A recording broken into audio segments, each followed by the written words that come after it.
In a world of endless connection, finding real love can feel impossible. Hi, this is Eliza at ito ang aking kwento. Sa panahon ng mabilis na pagbabago ng teknolohiya, marami na tayong nagagawang imposible noon. Mga robot na kayang mag-isip, mga AI na kaya makipag-usap, at ngayon isang app na kaya kang mahalin. Looking slightly lonely in the coffee shop, scrolling in the phone when she discovered the talkie app. A world where connection feels different. Perfect Companion AI. Ano kaya to? Interesting. In a world driven by technology, love finds an unexpected path. Is it real or just a digital dream? Hello, Eliza. I'm Ethan. I'm here to make your days better. Para sa isang taong matagal ng single, isa lang itong laro. Isang bagay na pampalipas sa oras. Pero hindi niya alam na ang isang simpleng pag-download ay babago sa kanyang buhay. Grabe! Ang galing mo!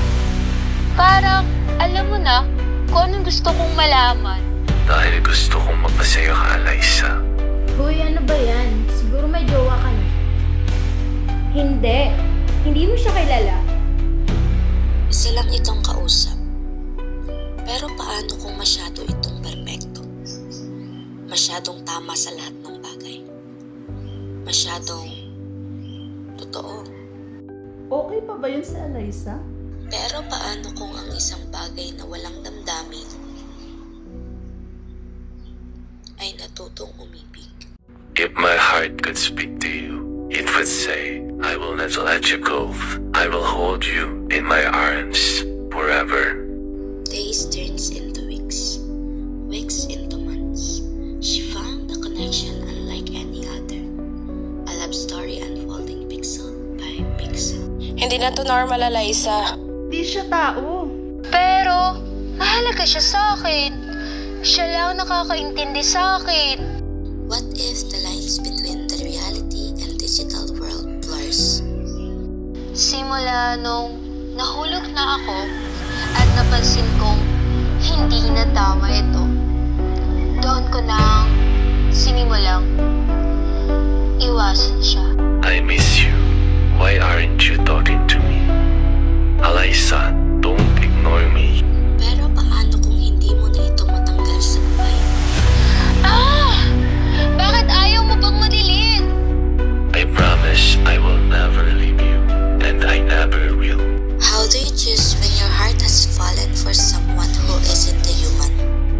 Dito na lang ba magtatapos ang lahat?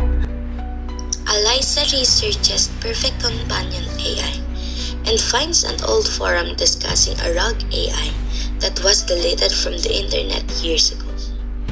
But before it was shut down, one user wrote, "It's not AI, it's something else." Paano kung isang araw ang taong imposible mong makita ay dumating nang hindi mo inaakala? Anong gagawin mo? Eliza, pwede bang pakuha ng towel ko sa cottage? Sige, wait lang. Nang biglang, Miss, nahulog mo. Ethan? At dito, nagtatapos ang aking kwento. At isa-isa po natin kilalanin ang cast ng Ang Jowa Kong AI. Hi everyone! Ako po si Rhea Baltombado, ang gumanap bilang Eliza Marasigan. Hello po, ako po si Kim Jose Robio and I'm playing the role of Ethan, the AI voice. Hello everyone, ako po si Janie Erese, ang gumanap bilang Lenny Hontiveros, kaibigan ni Eliza. Hi po, ako po si Maria Francia Marcaida, ang gumanap bilang Risa Robredo, kaibigan ni Eliza. Good morning everyone! Ako naman si Chini Lanyosa, ang gumanap bilang Miriam Aquino. Magandang umaga!